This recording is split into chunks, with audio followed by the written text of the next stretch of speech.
pénétrer dans l'univers du plus célèbre des agents secrets. Sacré privilège qui nous est proposé là. Alors pas de temps à perdre, d'emblée c'est la salle des gadgets qui nous intéresse et on n'est pas déçus.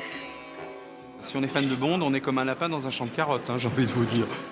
Par exemple les mallettes, trafiquées par le célèbre Mr. Q, inventeur du réveil explosif ou du dentifrice dynamite, né dans les ateliers artistiques de la production.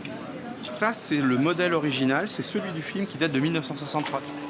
Des inventions parfois si crédibles qu'elles auraient presque pu entrer dans l'histoire, comme ce recycleur à oxygène qui a permis à Sean Connery, puis Pierce Brosnan, de respirer sous l'eau. Quand les gens de l'armée américaine ont vu le film, ils sont allés voir les producteurs de James Bond en disant « Comment vous avez fait Combien de temps ça marche ?»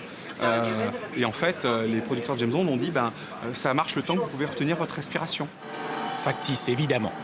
Du dentier du méchant dans L'espion qui m'aimait, en 1977, au maillot de bain de la première James Bond Girl. Oui, sans Ursula Andress dedans, c'est un peu moins élégant. Tous ces objets, ces maquettes, ces dessins, ces costumes proviennent des archives de la production anglaise. 50 ans que tout est soigneusement conservé.